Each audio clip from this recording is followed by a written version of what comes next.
Ready. We can have the slides.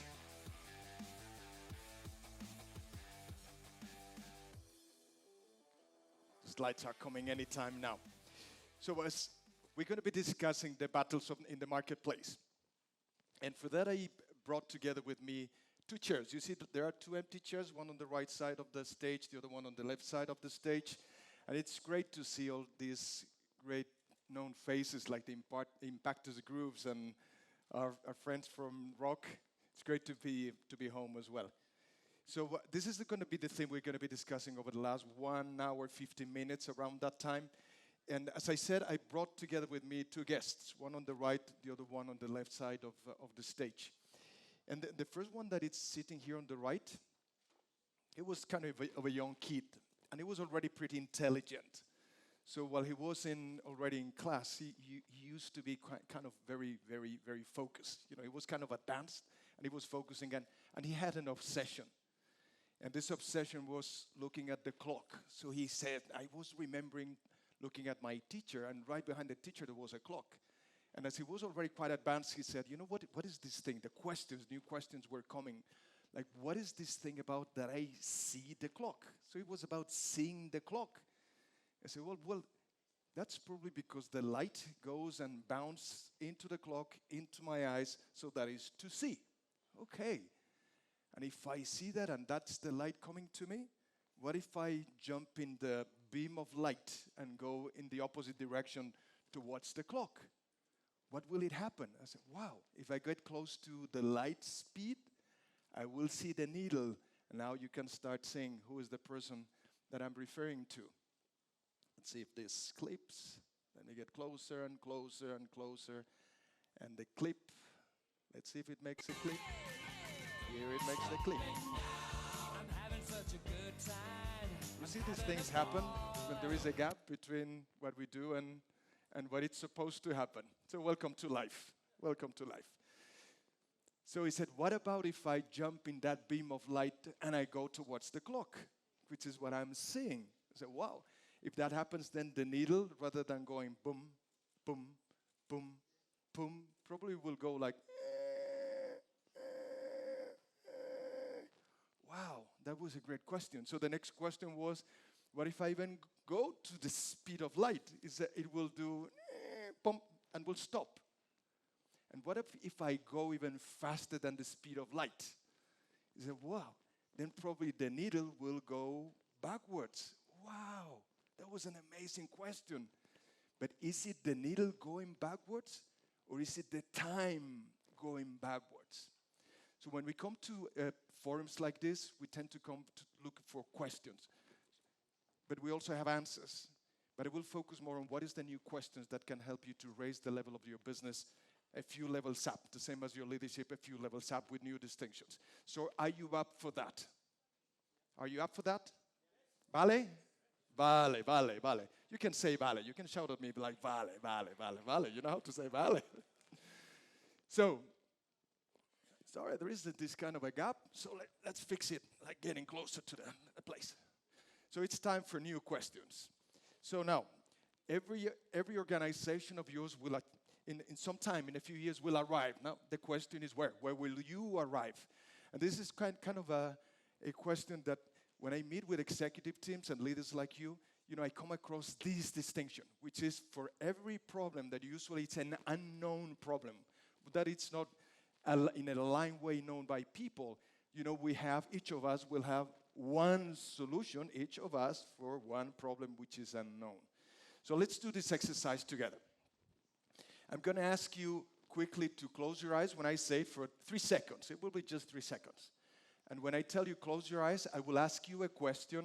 So please help me and bear with me. And then let's see what happens. So are you ready for that? I need you to show me the fingers. So I see the fingers up. Good, good, good, good, good. So we are ready. At the count of 3, close your eyes. 1, 2, 3. Close your eyes now. And what I want you to do is take your right hand and point where you believe that north is. Where is the north? Point north. Show your arm. Just don't be so timid. Show your arm. Okay, now open up your eyes. And stay with the hands up and see where everybody's pointing. Look around, look around, look around, look around, look around, look around yourself. That we are all pointing in different directions. Some people are even showing up, like north is up, some other backwards, some others downwards, somebody right, somebody, it's over there. By the way, I checked it before, it's somewhere over there. But when we are in business and we formulate this question, which is, I want to conquer the battle in the marketplace. We say, and where is the health, where is that place? So that is the first thing we want to align. And that is what I'd like us to go and do that together today. So our companies, and this is a little bit of a provoking question, companies will die. So your organization most likely will die. Let me say what I mean about that. And I know this is not going to be your organization, but there are only 5,524, let me say that clearly again, 5,524 companies last week that are lasting more than 200 years. Only globally, all around the world, 5,524. So the likelihood that organizations will die, will disappear, is so much superior than we're going to survive. That doesn't need to be your organization, obviously, and we're going to give decisions together with John, Jonathan, and Julio on how we help formulating that we are not one of those companies. But we need to have those distinctions like these ones. This is a little slow. Which is, first distinction is, as we conquer the battles in the marketplace, there are two levers we need to be pulling all the time. It's two. It's not one. It's two. The first one is the battle of strategic clarity. Sorry about, oh my God, I'm going to be closer to this. Is that okay if I'm closer to here so I don't fight with the clicker? Thank you. So the first one is around strategic clarity, which is what is the direction I'm setting for the company. And the second one, which is obviously known to all of us, is around culture leadership. And we've been very, very intense around Cypress Group in providing you with a lot of tools and distinctions and frameworks around culture. So, and why do I mention the two together? Although we will be primarily focusing on the north, on the strategy clarity, is because, you know, strategy and culture are like the hand. You know, where the palm and the back, you can distinguish them, but you cannot separate them out. You move the strategy, the culture gravitates. You take the culture and move it, your strategy gravitates. So although we will be focusing primarily on the business area, on the strategy area, I want all of us to keep in mind that it's about the two. So without moving the two, the shift will not happen. So let's see what type of behaviors can happen. So we talk about culture, which is this axis, the vertical one, and healthy culture on the horizontal. So let me clarify what could mean so that I'm throwing to you questions so you can make notes and you can get distinctions. So what is the strategy clarity? Is to what extent, if I would ask you, your employees, your clients, your partners, they would ask you the question, which is define to me how your company will look like in 5 years' time. Could be 3 years' time, could be 10 years' time. You pick the day. And the question would be, what clients will you be serving? And what clients you will not be serving? So that will be question number one. Question number two will be around with what value proposition. So we start now shifting into sales and marketing. With what specific value proposition you will be attracting and retaining those clients you have selected to be serving in 5 years from now. Number three is the operating systems, your operations design, the technology support to those value propositions for those clients you have decided.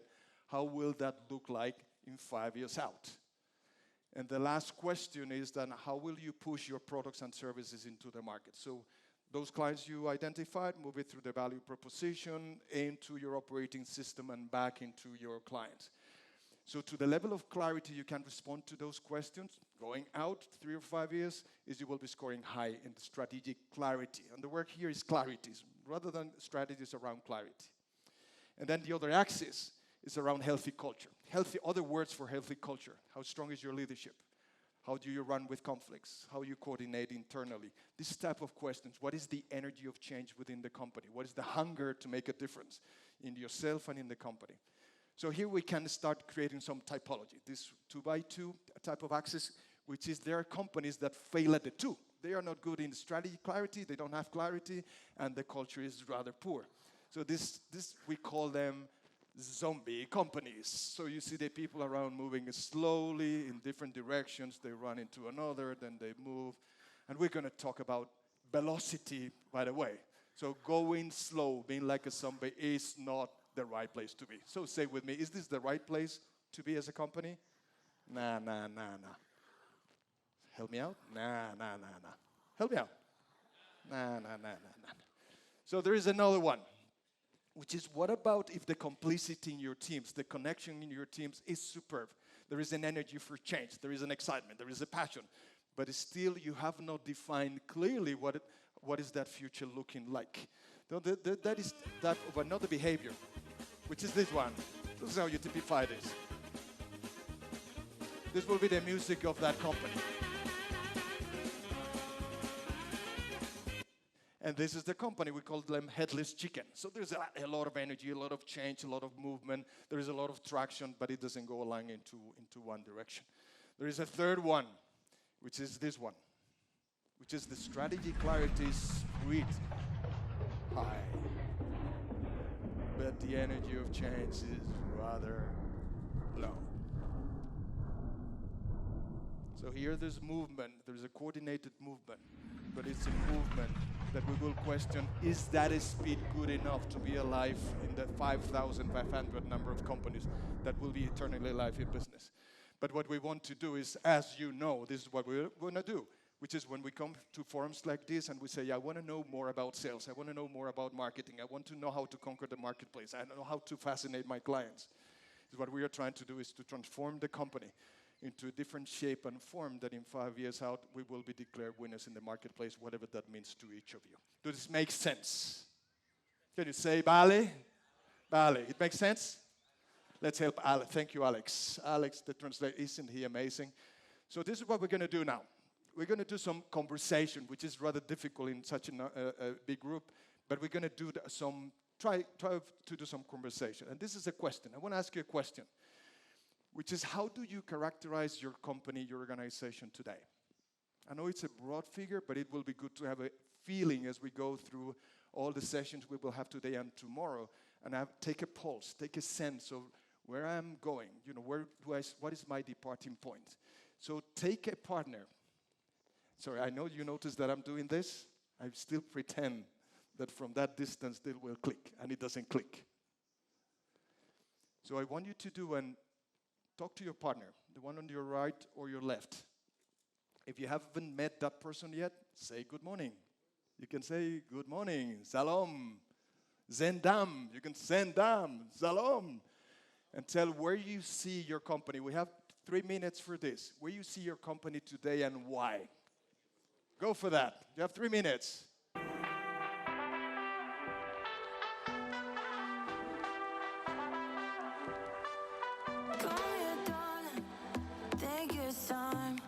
Let your heart open up.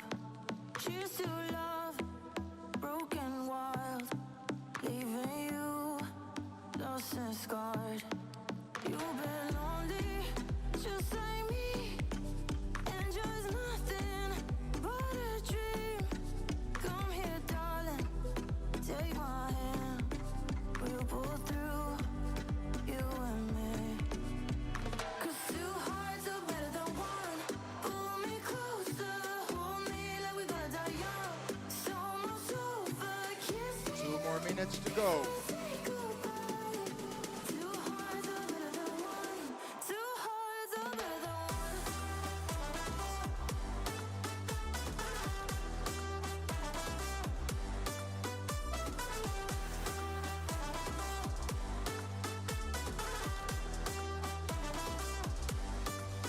Future's lost, so it seems.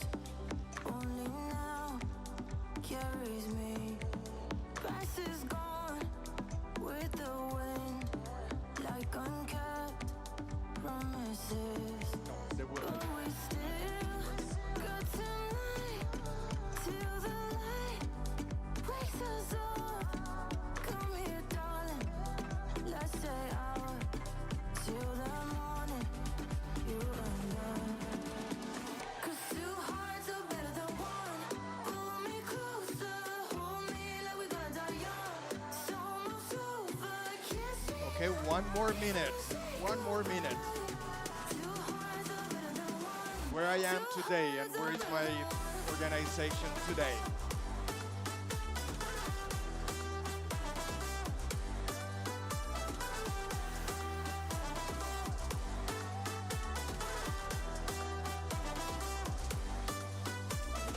Two hearts are better than one. Pull me closer, hold me like we're gonna die young. It's almost over. Kiss me now before we say goodbye. It's two hearts are better than one. Two hearts are better. Okay.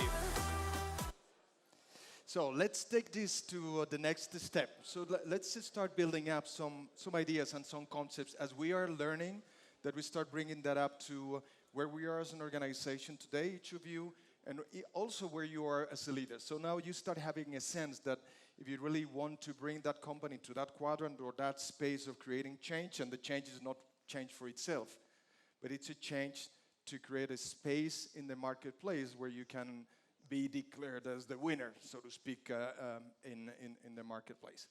So there is one way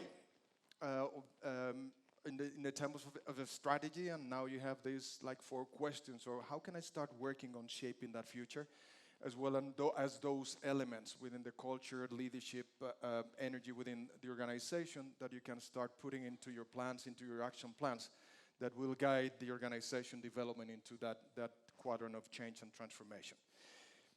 But from a sales and marketing standpoint, now the question is, okay, but from a client, segments, channels viewpoint, and that is the specific question is, how will I conquer the marketplace? How will I win that battle among the competitors and other entrants that may be coming into my space, or you becoming the aggressive party or the one that is taking the initiative on collecting? And this is the answer. The answer is to focus obsessively on delivering more value than anybody else. We will have time and opportunity to start breaking down what does it mean value, what types of value, and we will be hearing from the other speakers and myself. So we bring that into a more landed, a more terrain type of definition of value. But for the time being is that, okay, how can I obsessively deliver more value than anybody else? And now the thing with the situation is that where we stand today, your organization is delivering a value, a specific type of value. You know it or you don't. It's explicit within your company or it's not explicit, but you are already delivering a type of value in your organization. And what I want us to go and do now is that let's continue building up, okay, what it could be, that type of value that if I did nothing today, it's already creating a business space. And if that is the place where I want to stay, or I want to take the organization to conquer other places, as well as the view of could somebody else come to my space and threaten my competitive position. Is that clear what we're going to do now? Vale? Vale. Good. So, there is this idea, you see, I can walk backwards. Good. Which is there are predictable rules in the marketplace. And I use marketplace, start translating marketplace into your industry. So for some of you it will be hospitality, for some others will be constructions, for others will be insurance, for others might be finance. So start translating when I use the word marketplace to what does it mean for each of your businesses. So there are rules that are predictable. So there are patterns that we can start anticipating what could happen in the future in my marketplace. So we're going to go into those rules. And we're going to go with that example that I was dealing with my friends and colleagues from Rock yesterday, which is if there is a fight in the marketplace between a crocodile and a bear, who of you believe that the bear will win? Raise your hand. Very few people trust in the bear. How many of you believe that the crocodile will win? Raise your hand and say, vale. So most of you believe that the crocodile will win.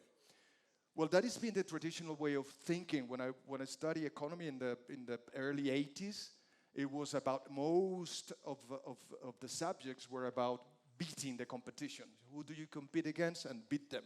So it was not so much about sales and marketing, which is there is a client, conquer the client. It was more about somebody else.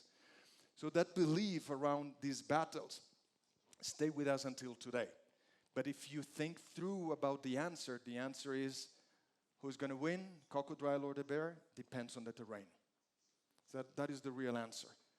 So actually, you know, if you look at, let's use the crocodile as it's been voted like the winner.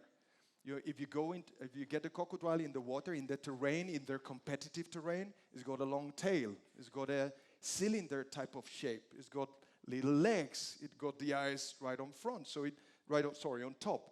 So he can camouflage, move quickly, go and get the yaws to roll over and break into pieces the prey. So all those abilities in the terrain of the water makes the crocodile unbeatable, as some companies, some organizations are unbeatable in a specific terrain. But what would happen if the crocodile goes out from the water into the land?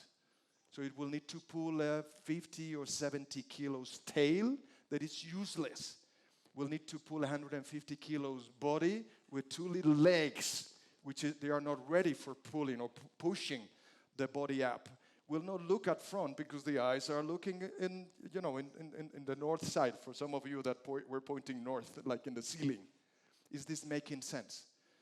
So the competitive advantage in a specific terrain become a disadvantage in a different terrain. So the question now from a sales and marketing, particularly in the marketing standpoint, is that what is the terrain for which your company has been ready, has been prepared, has been shaped, it is shaped already today to be unbeatable because you have identified that terrain. And you know that you are the best one at a specific terrain. And if you move out, that is very much human condition, you will be creating disadvantage to your clients, to yourself, to your financial performance. So with that in mind, there are 3 terrains. Let's go now into a little bit of theory so you can make notes and apply that to your organizations. There are 3 terrains. Terrain number 1, generically speaking, for your type of industry. Terrain number 1, we call it the inner circle. The inner circle. What is the inner circle? And I'm going to give you criteria, numbers, data points, so we start understand these patterns and those trajectories in the markets. So we call it the inner circle. Those that we are in the inner circle, they have these characteristics. They have a good brand name, so there is a lot of visibility, meaning a lot of marketing expense. They have a lot of expense also in research and material. They have the complete value chain, so they have all products and services. They have physical presence in the marketplace, sales offices, warehouses, supply chain. They tend to go upstream in the sense of the value chain to integrate upstream as well as integrating downstream as well. So do this make sense of a company like this? Probably in your sector? Yeah? Is that a yes? Thank you. Is that a yes? Okay. So now the question is not so much the attributes, but because we want to extract patterns. An organization with these characteristics will be carry big cost or low cost. This is high, this is low. Show me your hands. Is this high or low? It's very high because of all this investment. So if the market there is a perimeter around the market, so we can say that this market value is X millions of reals. Will there be a big number of competitors with this big cost or a small number of competitors? Big number of competitors or small? A lot or a few? A few, very few. And the number is 3. Let me go back to here. Sorry, the number is 3. So when an industry matures, I know this is a little bit uncomfortable. Sorry about the lag between the clipper and the lag. So the number is 3. So in an industry, when the industry matures, the number of competitors that responds to that specific positioning that also propels or expels into the marketplace a specific value proposition is 3. It's not 10, it's not 15, it's not 100, it's not 1. There are exceptions, and I'll give you the exceptions so that you don't get like, in my industry it doesn't happen. It happens in your industry too, with some exceptions. But let's just stay with the rules, with the patterns. It's 3. And these 3 guys, let me go. These three guys, they compete with other three terrains. Let me go and discriminate the three terrains. I described the inner circle. Then there are a bigger number of competitors, and they organize in niches. So those in the core of the market, we call them generalists. Those in the niches, we call them specialists. And the specialists, they also have a terrain. And the terrain is defined by a specific value proposition that serves a specific segment of the marketplace. So they organize in these spaces that we call niches. We'll talk about size as well. So you start relating positioning, size, movements, all these type of elements. And then there is a third terrain. Remember the crocodile and the bear? Terrain number one, core of the market, generalist. Terrain number two, or terrains number two are niches, or the outer circle. And terrain number three is what we call in the bubble.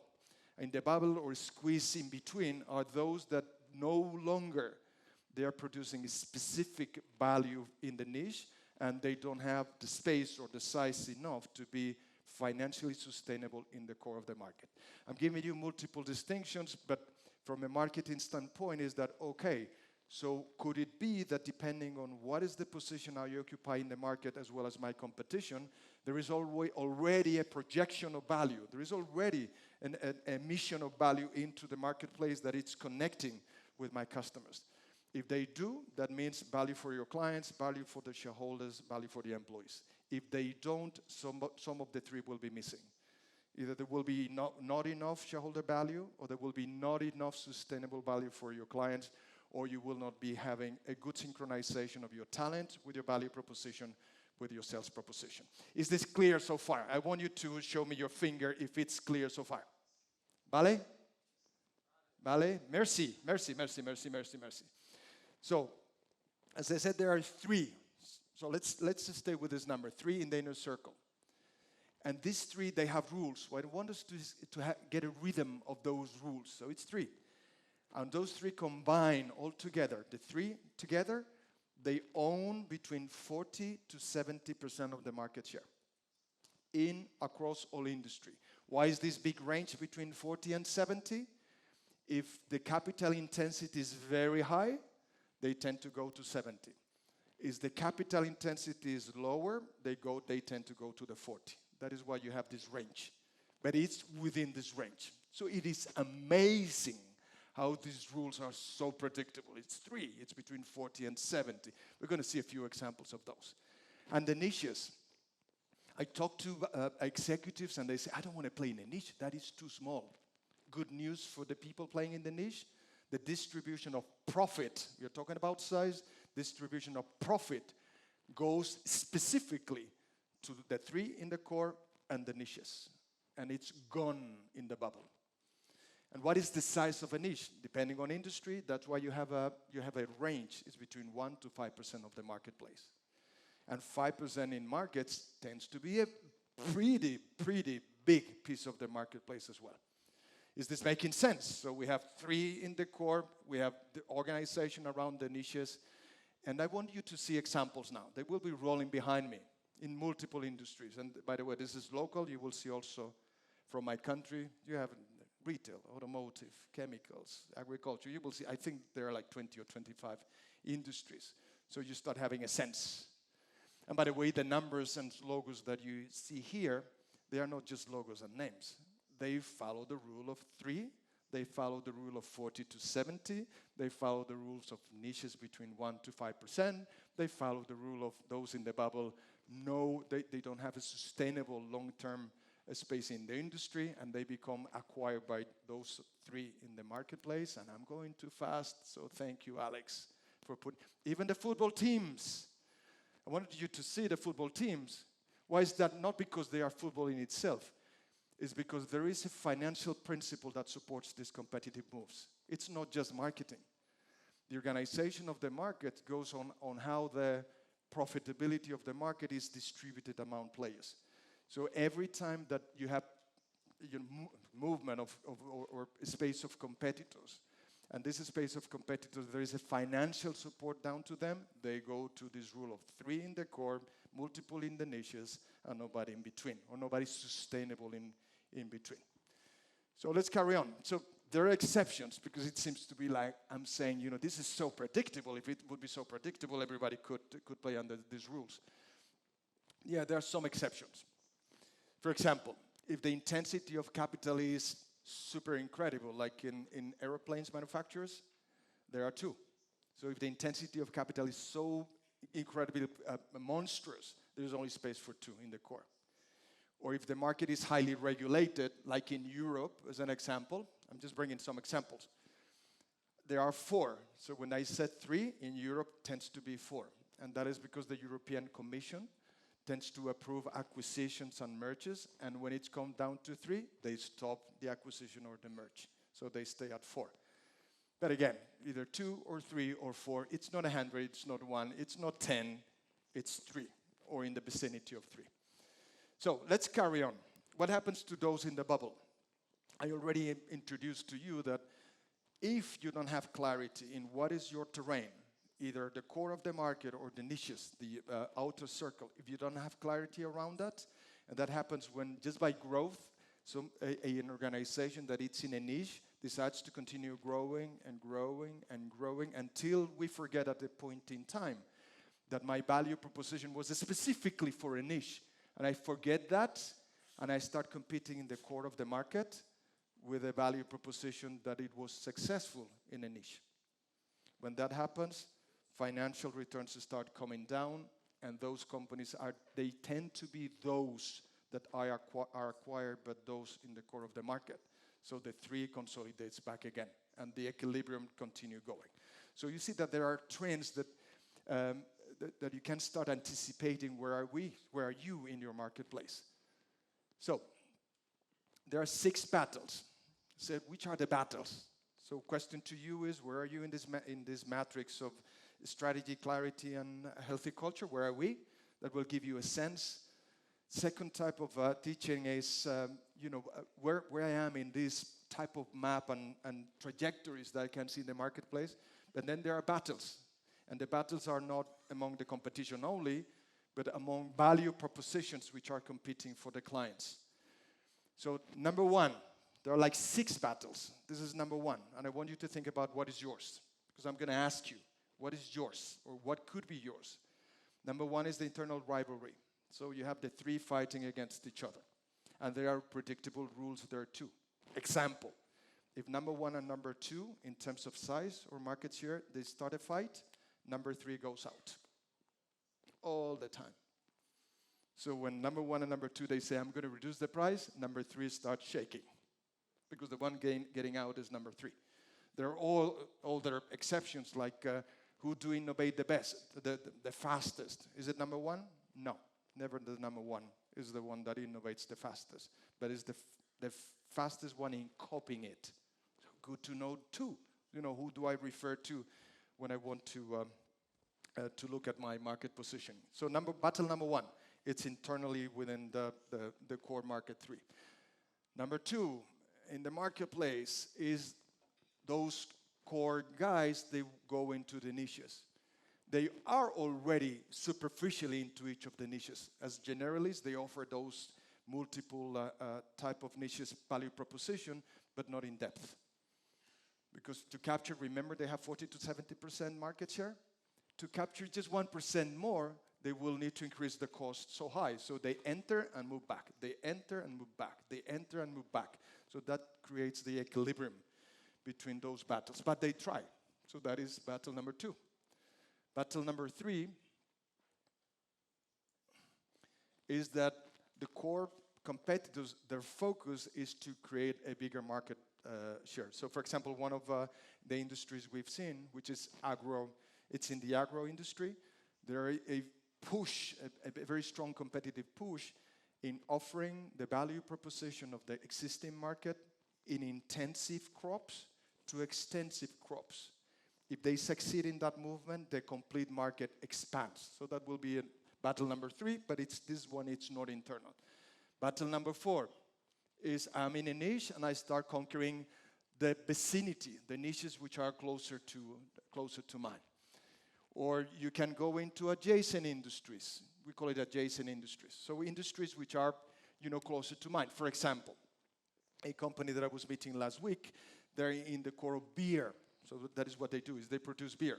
And they are moving to other areas like waters and sodas and the like, which is not the specific core of the business, but they can use some of the capabilities to expand. So these are, I missed the black holes that you see right on top. That's going to be an exception, and we'll touch on the black holes as well specifically, so you have a sense of the intruders that may come into your industry. So now, question to you. Get to your neighbor now, and sorry about this dancing. You realize I'm dancing back and forth? That the clip probably needs some more batteries. Which think about, where is your organization today in this description of the market, and what could be or should be your next move? And for some of you also, you can think about who could enter into your space and how you can defend that. And we will discuss that later on. So get to a partner, say, Bale, Hoshamadi, I love you, To Jasobi. And then answer the question. Go for that.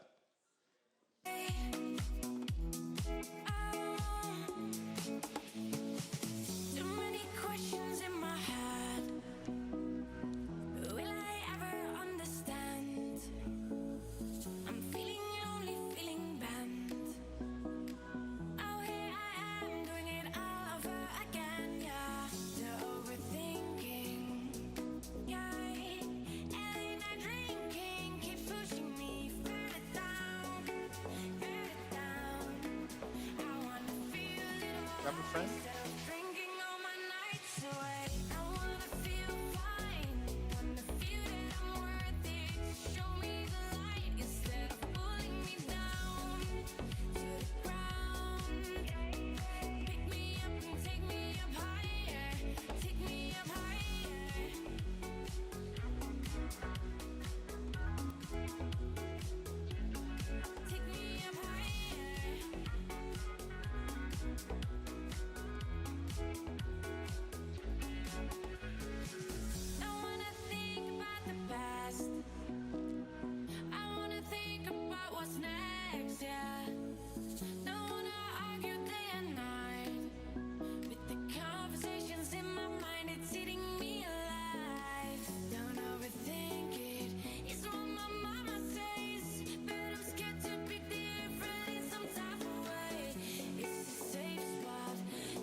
Okay, 30 more seconds. 30 more seconds.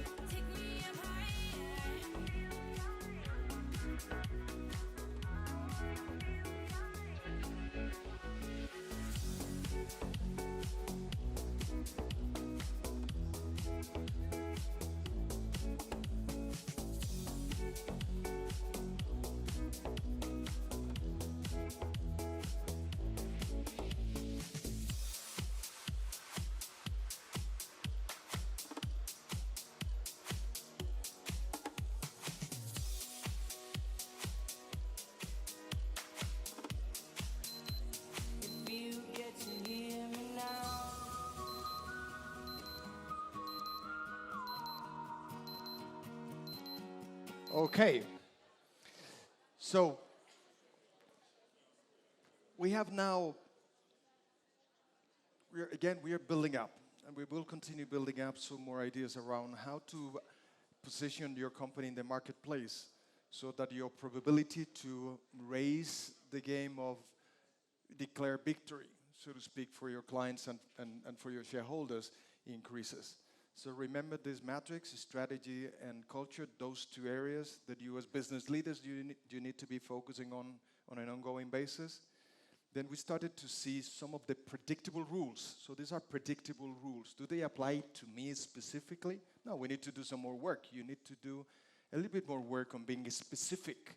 Where are we in the development of the industry? Where is my company? Do we have clarity? All those questions. But you start having a guidance, a direction. on how to organize yourself to move into the marketplace. But there are also unpredictable rules. And the unpredictable rules is how can we predict the unpredictable rules? Primarily by observing them and see if the changes are coming from your industry, from the industry as a whole, or could be from another industry that it's entering into your space, and also from players that are coming as intruders with a new value proposition into your traditional marketplace.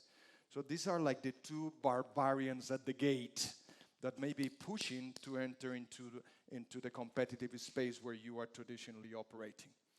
So I'm going to give you an example of a complete industry change. This is automotive. I was with a group of executives not long ago, and I asked them the question, do you have clarity around your strategy? Tell me what is the clarity? And they said, in the industry, this is how in automotive, they define how the industry will look like in 5 years, 7 years, or 10 years, which is the cars will be autonomous, they will be self-driven. The cars will be connected, meaning car connected to a car, not driver to driver, but car to car. There will be advancement of the electric combustion. It will not be combustion, electric type of power in the cars. And the ownership of the car will be losing terrain against shared vehicles, either by a group of people or by players that will be offering shared vehicles. So they have clarity that the rules of the industry itself are aiming into that direction. Now, this specific company, this specific organization, they are globally number one in two products. Product number one is injection of fuel, petrol and diesel. Number one in the world, 120 manufacturing plants. And they are number one in the world in bumpers. You know the bumpers? Now, imagine that you are a niche player, but very big one in this industry, automotive, and the cars in future will be autonomous, they will be connected, they will be electric, and they will be shared. How much will you be selling in 10 years out of fuel injection? Higher or lower? Much lower. If you produce bumpers, the bumpers, if you produce them, what is the likelihood that cars that will be autonomous, so they will be more technology driven, or that they are connected, so they regulate distances and braking systems, and that they will be having more crashes or less crashes in terms of replenishment of the bumpers equipment in the cars? They will be higher or lower? Much lower. Make sense? So in most of the industries, this type of movements, which are not specifically of yourself as a competitor, are happening already. So start watching for that. What could it happen? So you start aligning your strategy direction with the industry movements. But this is happening as well, which is what we call the black holes. And I mentioned that as the seventh battle. Black holes are those celestial corpses, which is they cannot be seen, as Einstein that was sitting here. They cannot be seen. That's why we call them black holes. And what we know is that they have so much gravity that even a photon that it's an atom of light, it's pulled in, so it doesn't emit light. And we use this metaphor because there are now industries, and I'm going to use one that it's known to us, and it's usually, it will be in our pockets, or it will be in front of you in your tables, which are the smartphones. So if we would be having this type of debate 10 years ago, 12 years ago, there was a black hole, that it was, no, this is not a telephone, or it's not a PC, or it's not a clock, or it's not a digital camera, or it's not a cellular phone only, or it's not a musical device, or it's not a calculator, or it's not a GPS. All these industries, they had the rule of three that we have described, each of them. And this is what happened over the time.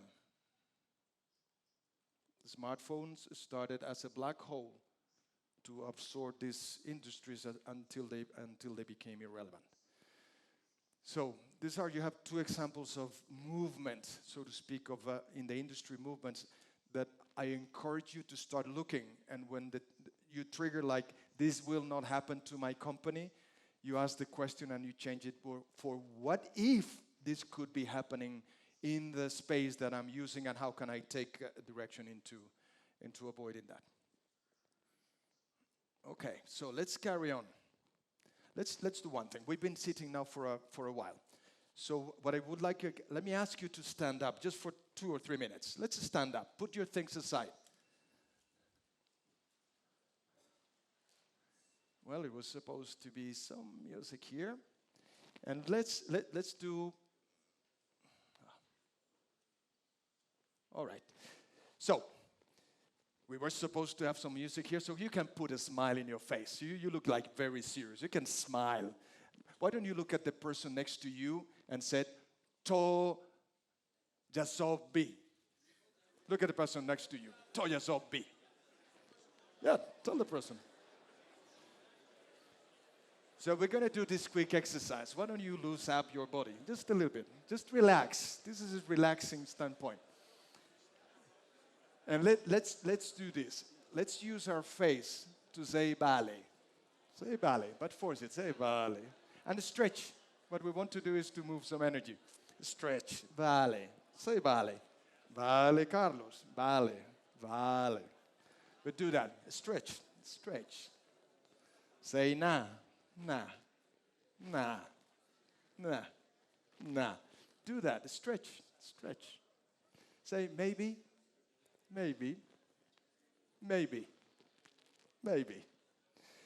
Some of you were pointing north in the ceiling. Remember that?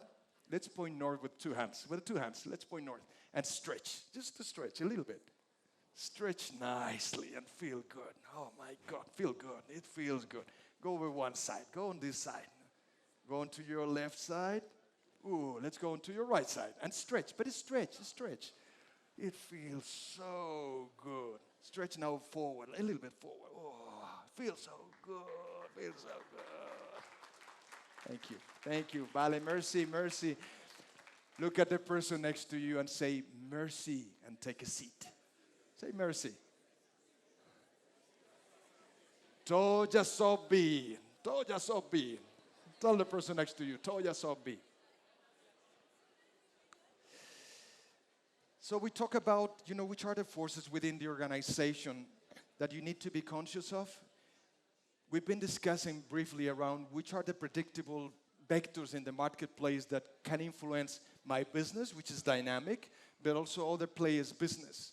We've seen also some elements of the unpredictable rules, and in tomorrow's keynote we will talk more deeper about and how do these companies behave from a value proposition standpoint. So not only we observe them, as I'm offering to you today, but also we start mirroring or putting some, let's say, bumpers, using the example of our friends from a few minutes ago. Bumpers in a way that my terrain is better protected than it could be today. But I want to discuss about one of the forces that really concerns me quite a bit, which is the speed. So at what speed is this happening? And I don't know if this happens to you, but it happens to me, that I have a sense that if it doesn't happen to me or my industry, I tend to say that it's not happening to me, or I have time enough. So I wanted to raise the bar on saying, you know what, let's take the pulse on time. This thing that we call speed, and how could that affect my business? So speed is here and acceleration is here. Let me give you some data points around that as well, which is I still remember very, very vividly. And it was probably, 10 years ago. It could be 8 years ago. That could be like a lifetime for some of you. To me, I have vivid memories on that today, which is if I wanted to take a flight, I needed to go walking to a travel agency. I needed to sit with with a travel agency agent. The person will take a book, will open the book where you want to go, check with the flights, take a telephone with a dial, book the flight for you, print a copy in carbon copy with 4 copies that will give it to you. You will take it with you, or you will have no way to flight. You will go to the counter will take one copy, will put it in a folder, will give the folder back to you, you will go to the gate, will take another copy, put it in another folder, give it back to you, and hopefully you will arrive somewhere. After all these communications and all these kind of things. This is older, this is a little older, but this was one of my tickets going to Bolivia, not.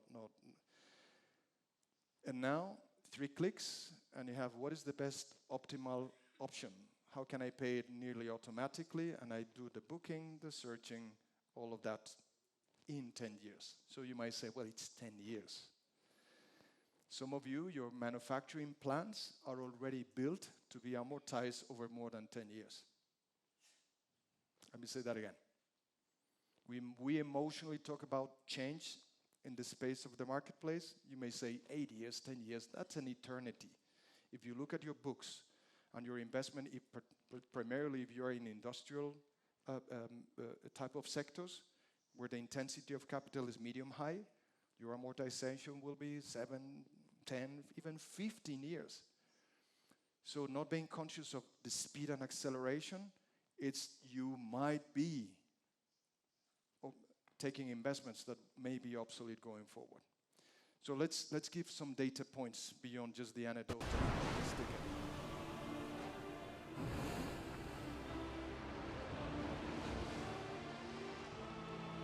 Can you dim the lights?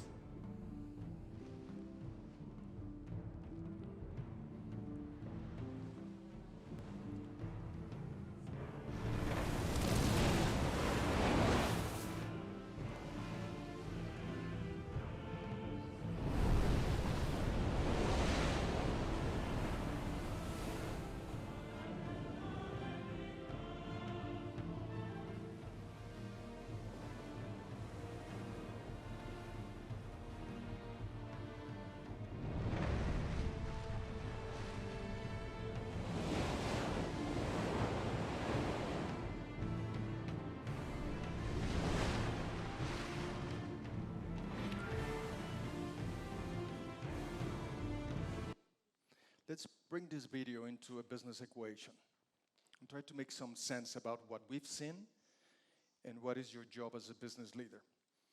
Which is, if your job, and this is a question that came from my son, Carlos, my son, he's got a business, and he asked me one day, what is the single thing that I need to know to be my true north to keep my business alive and running? I said, this is what it is, Carlos. His name is Carlos too. Very original on my side, sorry about that. Is you need to keep the external rate of change divided by the internal rate of change being smaller than 1. Numerator, external rate of change, this is the focus, is the rate of change. Divided by the internal rate of change, smaller than 1.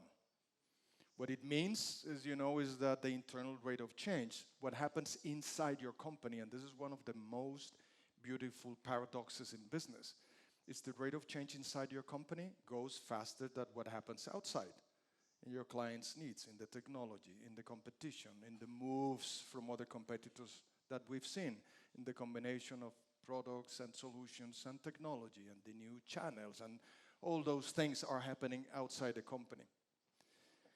So we need to keep this smaller than 1. If this would be bigger than 1, that means that your organization, from a marketing positioning standpoint, it is like food that you turn it around and it says, will it expire whenever it is? Could be 5 years, 7 years, or 10 years. And the paradox in business is like in the boat, in the ship that you've seen, what can you do about the ocean? High or low? High or low about the ocean? What happens in the ocean? What can you do for the waves? What can you do against the wind? What can you can do very little. And what can you do inside the boat? Nearly everything. Is this making sense? So we operate under the paradox.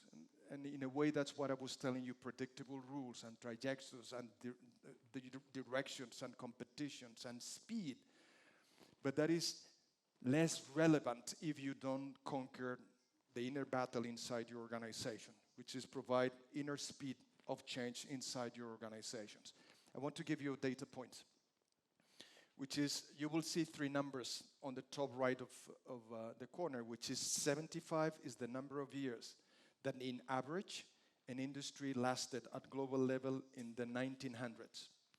So if you go to 1900s, in average, you took industries, and in average, they lasted 75 years. You carry that forward into the future, into the year 2000, and it's the second number you've seen, 15. 15 is the number of years that in average, the same industries, if they stay already in the game, they lasted in the year 2000. The next number, 7.5, is the last research number that I have. Is the number of years that in 2015 an industry lasted. I don't have more numbers other than my mother's experience, which is in COVID.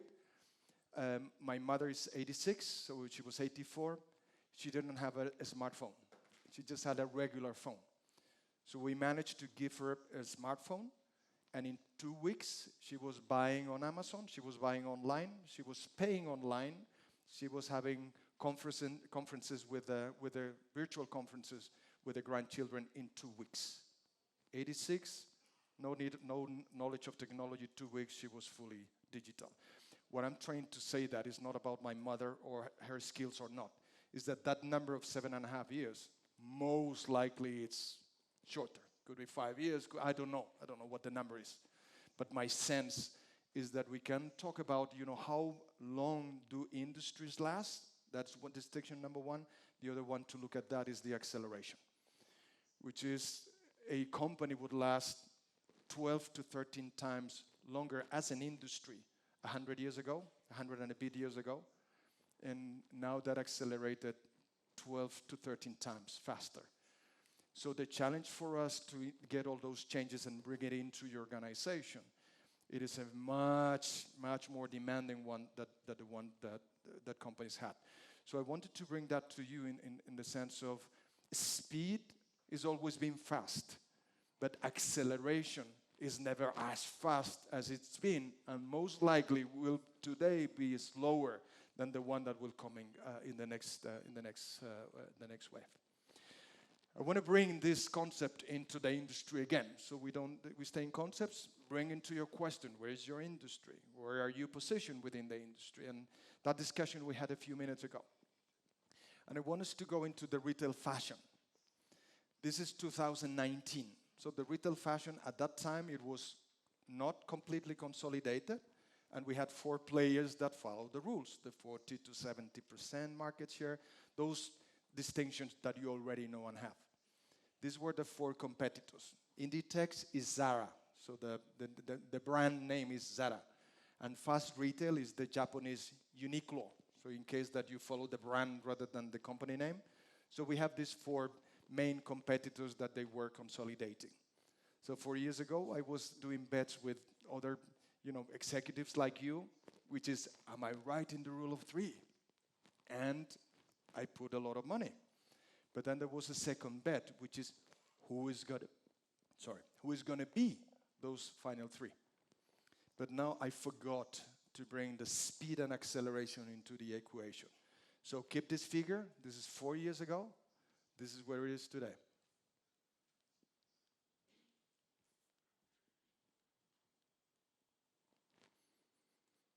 Three of the 4 flipped outside, and the rule of 3 stayed as the rule of 3. So the predictable rules continue to happen, but only Zara stay and the other 3 came out of the market, and 2 new ones came in the rule of 3. This is again, it's not just big names. It's do they follow the patterns and directions that you can apply to your organizations? So speed was never as sensitive as it is today. So let's carry on. We have one more tool to go, which is, but I want to take this to my advantage. So understand how the market forces happen. I now have a sense of the speed and how that is affecting my business. There is a third dimension, which is, but how do I create, and I said to use it to our advantage, is how do I create fences? And the fences that could be protective fences. So picture those 3 spaces in the marketplace, and picture fences, like if that would be imaginary fences, where you want either to protect your niche, I say, let me make this protective and expand within the niche, or I want to push it. So I actively push it, knowing that I need to be truthful, I need to be consistent to the space that I'm using today. So I call it fences, but it's either to own the space or to push the space or to raise the bars if there are intruders coming into your space. So these companies, and I'm going to use like 4 examples to inspire on you, okay, what could this mean for me in my industry, which is what we want to connect with. So Zara, is that a global brand name in retail? Are you familiar with Zara? Are you? Vale? Vale? Good. So you might say when you describe which are the boundaries that confine or define what is my winning value proposition. And we tend to connect with the things we do. You know, if I'm in construction, I build buildings, offices or apartments or whatever. If I'm in insurance, what I do is I protect risks of some others. So we connect with what we do. These organizations, they tend to connection with, there is something deeper, more meaningful, and it's also predictable, in which those spaces are confined, not by what we do, but how we define attributes. And those attributes are becoming defenses that, in a way, define my stage. So for Zara, and this is what it's less obvious. Are they good in design? No. They're number 1 in the world. Profits and size in this industry. Are they good in design? No, they just copy. Actually, in Italy, they call them prontocopista. So they are fast in copying. So what somebody's going to have, like Dior is going to produce for 6 seasons away, so 18 months in the future, they copy that in 2 weeks, in 12 days actually. So a way to protect my space is I copy. Another one is I do it immediately. So I do it faster than anybody else. So my supply chain, as an example, is much more responsive and shorter and faster than anybody else. So you see, this is not related to fashion. What I want to connect is that for you, or to trigger in your mind, is that usually it's not related to what you do, to your product or service. And the third one is scarcity, which is they don't ship in bulk to the stores. You go to the stores and you have just a few units of each of the products. Why they do that? Because if they copy wrong, they do a wrong copy, so the customers do not want it, they don't need to overstock their supply chain. The way they do it is I bring in small pieces, and that triggers from a client standpoint. If I don't take it today, it will disappear and may not be replenished, because in the next cycle of 12 days, there would be another fashion being copied for somebody else. Is this making sense? What I want for you to be sensitive, and I start asking the question to you now, which are those attributes that are defining your value proposition? And that value proposition is the one that it's creating some space, or the boundaries of that space, like the crocodile is the water, or the bank. Can I go out in the bank? Yes, you can. Can I go further out? You better don't, because you are not so equipped. Let me give you another example, which is Primark. This is a competitor. He's one of the guys that enter into the same space. It's a new one. Do you believe they enter with the same type of value proposition? No. And they say, you know what? This is what we're going to do. And what we're going to do is 3 attributes. One of them is being very inexpensive. We don't want to be known by being the best or the fastest, but just being the cheapest, period. And being in the core of the marketplace, I can. The next one is disposable, which is don't pretend that your trousers will last 3 years. They probably will break down at the end of the season. But because it's so cheap, it's totally okay. We don't want it to last for a lifetime. And it's abundant. You go to the stores and you have so many clothing that you even need a compass and somebody to guide you to find what you want. But that is the way in which they define the space, in which if you want to go to Zara, you go for some attributes. If I want these attributes, I go to Primark. So then the spaces, again, they are regulated. Where can you buy in both? Yes. Can I buy in both for the same reasons? It tends to be no. I go for different reasons to different suppliers that follow the rules of being three in the market, being in the niche, or being in, caught in the squeeze, or being in the bubble as I described. Or IKEA. Is it known IKEA here in Iran? But are you familiar with IKEA? Good. So if you compare IKEA with a traditional type of furniture, where you go to a store and the furniture is being done and you have assistance from a salesperson that shows you what it's in store, they said, you know what, this is what we're going to do, which is we will make it adaptable. So you take the furniture into pieces and it will be adaptable, so it's not completed yet. It will be fun or funnier in terms of you have more experience as you go through the stores, and also you are independent. So you don't need to rely on anybody else to buy the store. And this is what guides you with other attributes. You may say, well, but also this and that, maybe yes. But if you start looking at the core on how they create a space or how do they find an industry, there are some relevant questions in your business today that by connecting with them, you will have more clarity around the boundaries that define your space. And if they define your space, then you can use the predictable trajectories to say, okay, how do I want to steer? Into what direction or what flanks do I want to protect in a way that I can neutralize competitors coming into my industry? There is a last example, which is around concerts and classic music and or orchestra of classic music.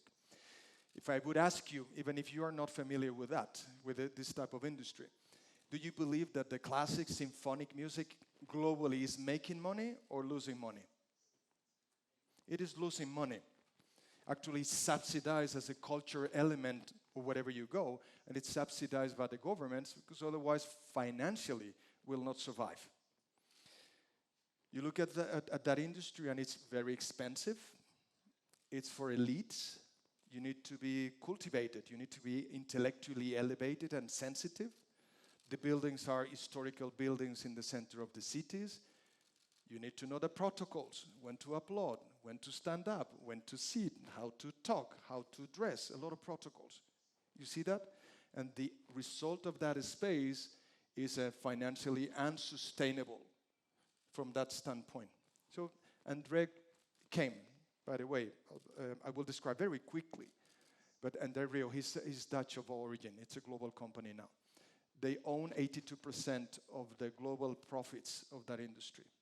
And what he said is that, okay, if those attributes define the symphonic music or the classical music, there could be other attributes like those that we've seen at Zara and Primark and IKEA and some other. There could be some others that I can do to intrude, in this case as an intruder, go into that specific marketplace. And this is what he did. Welkom op het zoetste plein van Nederland, de Friedhof in het Zweet.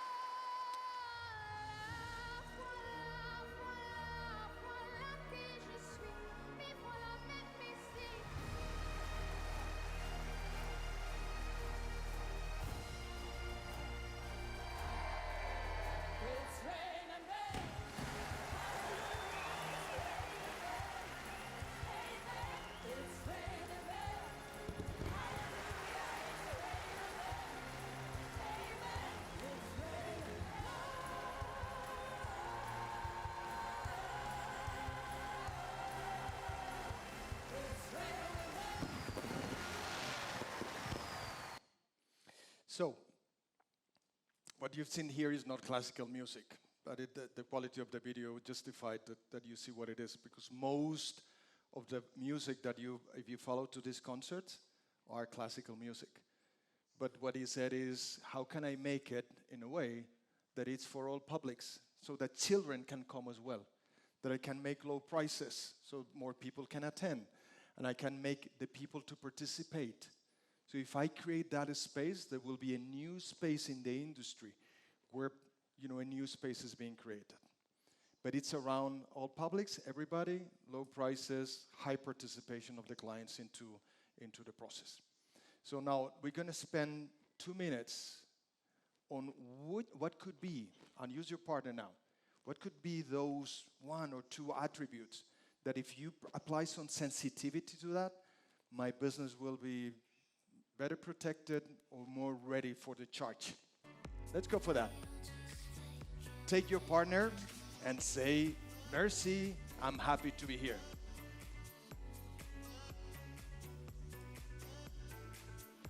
Take your partner. It could be this one. It could be that one. Diamonds and gold cover me like skin over skeleton bones. I chase the high. Let the strangers soothe me like a lullaby. Oh, the desert mirage keeps moving further out of reach. All I know now is I know nothing now. Maybe it's okay to be lost in your backyard. What could that be? To wander worlds in the dark. Okay. What is that element of your business that you could raise? What could be that distinction that you say, wow,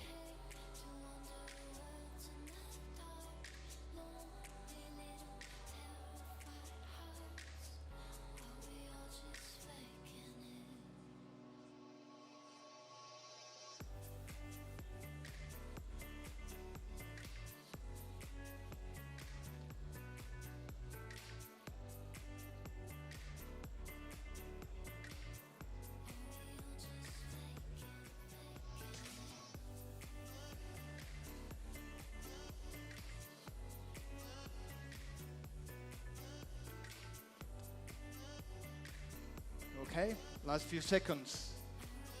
Last few seconds.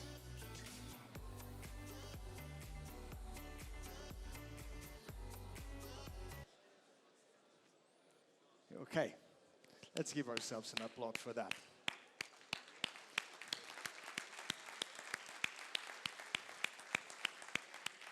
It's probably a good time now to look at your partner and say, "Toja sobi." Look at your partner, "Toja sobi." No?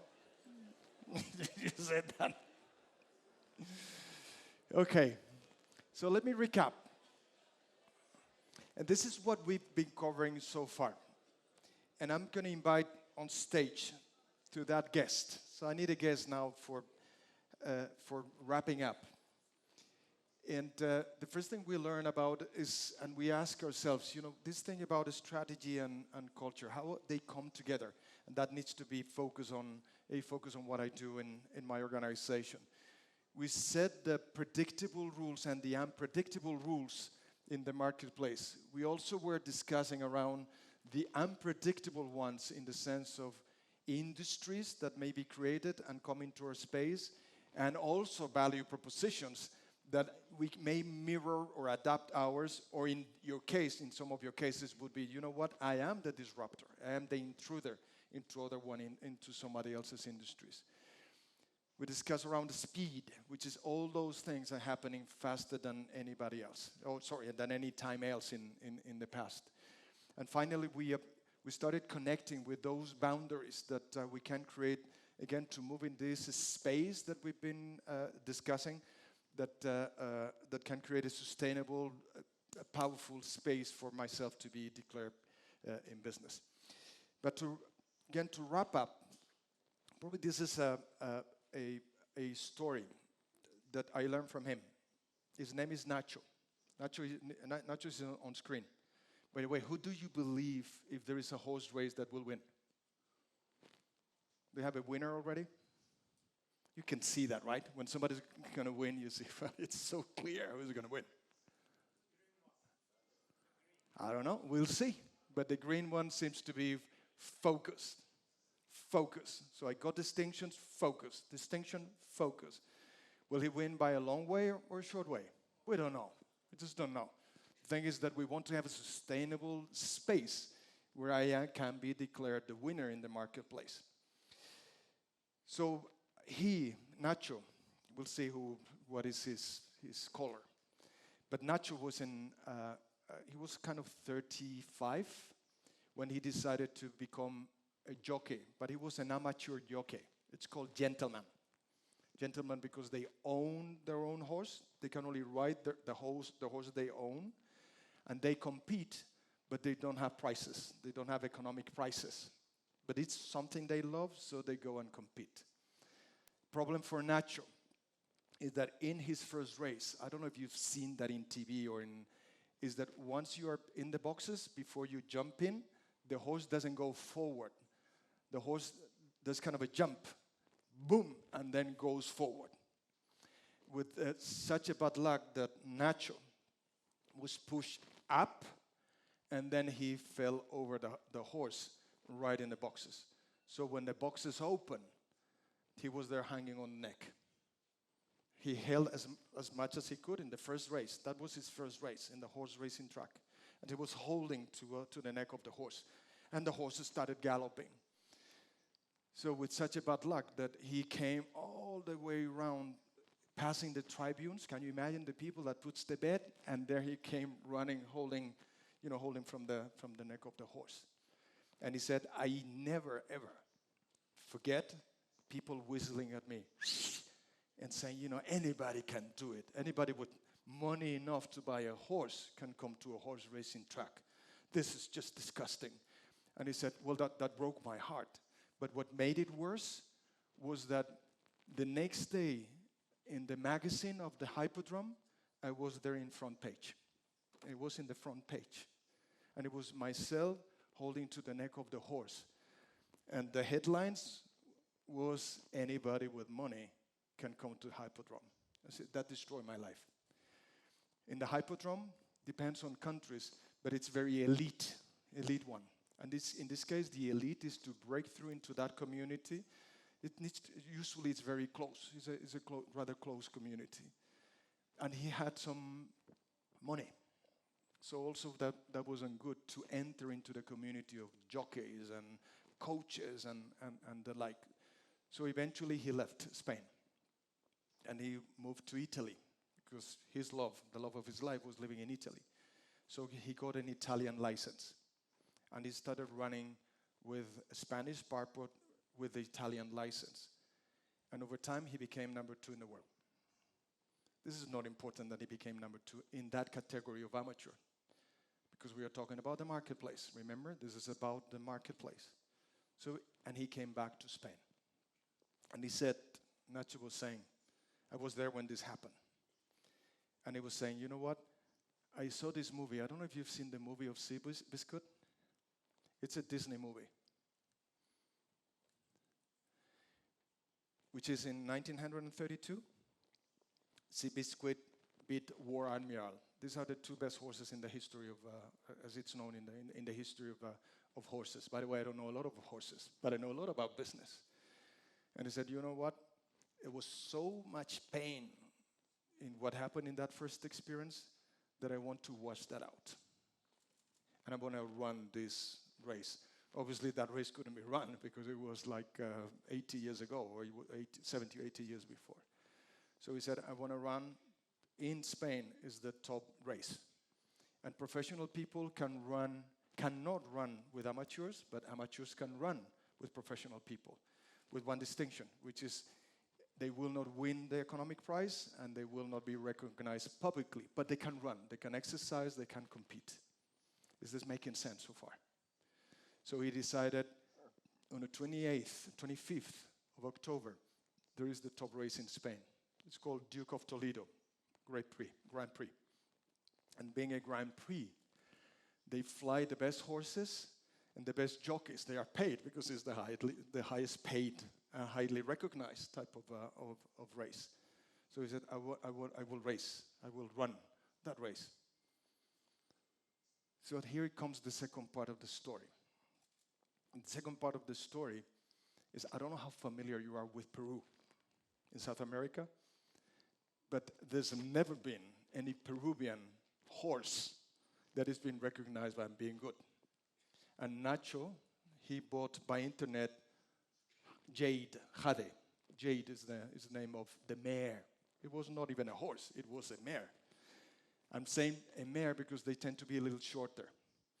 And when it's shorter, you know, when a horse runs like 10 times, the mare needs to do it 12 times.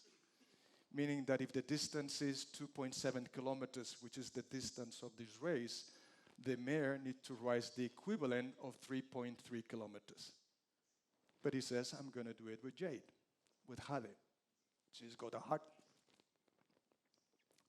Third thing. So it's Nacho, his pain, his dream. Jade, the mare from Peru, in Europe. You know how many days of rain they have in Lima? Lima, the capital of Peru, per year? If you're lucky, 3. Doesn't rain. That day in Madrid, there was rain like you could not believe. And they run in grass. In Peru, they run in sand, in dirt. So when you're doing it in grass, you know, as they run, they sink up to the elbows. So imagine the Peruvian lady, I don't know what a mare would think about it, but looking around, what the hell is this thing coming off, from the sky? It was rain. Now I'm sinking and I'm shorter. I need to pull even more. And I will be run by Nacho. Oh my God. And we are ready to come. And I was there to listen to this conversation. That is what I'm mentioning to you, so you never listen to these conversations. The coach, he said, Nacho, we're going to go out.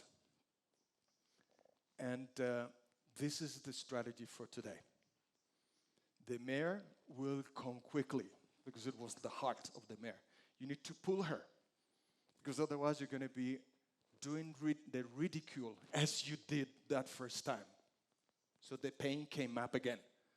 So pull her, bring her to the fence, make sure somebody's in the front, that you are packed with others, and if we are lucky, you will not be doing the ridicule again. That was the strategy. So it's me, amateur, the top Grand Prix, with the best horses in Europe, the best jockeys, professional jockeys from Ireland, from Belgium, from the UK, from France, running around you, raining, and there it comes. This is what happened. Can we dim the lights on the stage, please, if that's possible? Bueno, son pocos caballos, pero todos muy laureados. Y no nos olvidemos de ese número 4, Panamá, con un buen valor francés, 42, quinto del Gran Premio de Deauville. De momento solo ha ganado 1.800 y 1.900 metros, pero ya galopan en el Gran Premio, en el Memorial Duque de Toledo. Por tanto, a seguir ese número 9 de Valdoria. Bueno, a seguir cualquiera, la verdad. Ahí tenemos a Jade, de momento, que coge la punta.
A ver si es capaz de conseguirlo. Viene de lejos, se mantiene Jade, vamos a ver ese Nieva remate. por dentro Se mantiene, y ganó Jade. bueno, es increíble, se ha hecho la carrera en punta. Se ha hecho la carrera de punta a punta, Jade. Ha ganado. Insólito, y lo más sorprendente es que no ha ganado un jockey profesional, sino que ha ganado un jockey aficionado, ha ganado Nacho Escario, y esto nos recuerda, solo es comparable a cuando en los años 60 el Duque de Albuquerque ganó el Gran Premio de Madrid.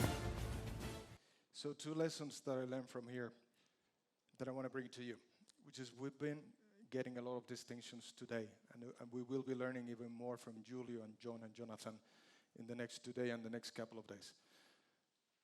So I don't know if you notice, we're going to see this last minute again. You notice, but the distance between Nacho, and the second one was a nose. So the distance in the longest race, the most competitive one, was just the nose. So it's not about the great big thing that makes a difference. It's about the little thing that starts with the focus, understanding, distinction, what is the focus, I'm going to make it. And it will be declared in victory. It's the only one jockey that made this in the history, in the history of Spain, the history of my country. The only one. And it was just one nose. But there was a second distinction, which is around the organization, and I want you to see and pay attention to the last few minutes, the last few meters of the race. I want you to pay attention. I want you to be full on, because you will have the second distinction.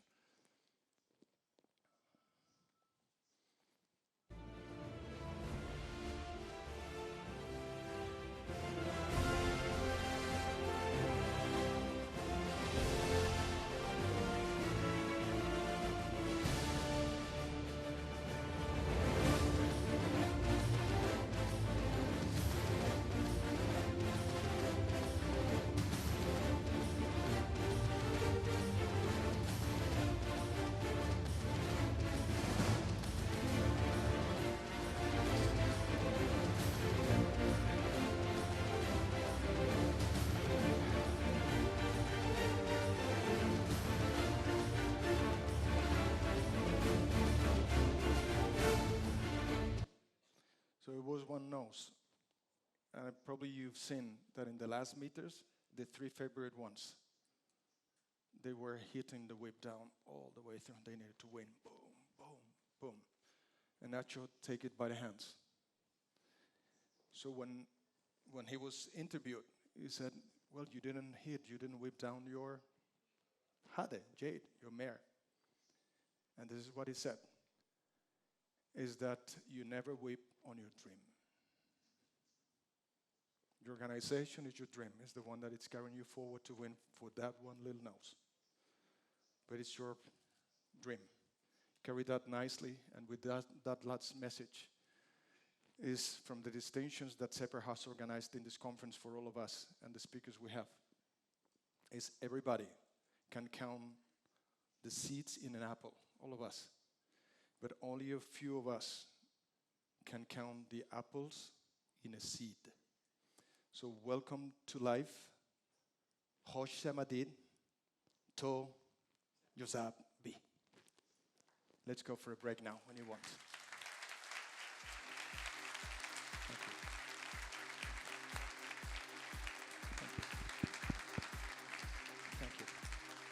Thank you, Carlos. Thank you for the excellent presentation. Learned a lot. Thank you. خب انشالله که از صحبت‌های آقای دکتر کارلوس اسکاریو لذت برده باشید. اگر یک جمله یاد گرفته باشید از این یک ساعت و نیم و اون رو استفاده بکنید، هدف از این جلسه 1 ساعت و نیم برآورده شده. باعث افتخار هست در خدمت همه شما عزیزان هستیم. سر وقت هستیم و 25 دقیقه استراحت خواهیم کرد. بعد که برمیگردیم انشالله سر وقت، من خدمت شما چند نفر از دوستان عزیز رو معرفی خواهم کرد تا با هدف دوم این دست از همایش‌ها که آشنایی و ارتباط با افراد موفق در جامعه هست هم در واقع برآورده بشه این هدف. یک نفر از دوستان رو همین الان خدمتتون معرفی بکنم که در جمع ما هستن. پزشک حاذق و متخصص اورولوژی، جراح کلیه هستند و بنیانگذار بیمارستان‌های محب و در واقع رئیس هیئت مدیره بیمارستان هاشمی نژاد. از افراد و پزشکانی هستند که بسیار در حوزه آموزش، مدیریت کار کردند. سالن‌های همایش، اساتید بزرگ ایرانی در اساتید جهانی رو دعوت کردند. بسیار با آموزش اعتقاد دارند و خودشون هم همیشه در سمینارهای آموزشی حضور دارند. علاوه بر اینکه یک پزشک حاذق هستند، یک مدیر موفق هستند و بسیار تحولگرا. تشریف بفرمایید جناب دکتر مسعود اعتمادیان رو. خیلی خوش آمدید آقای دکتر عزیز.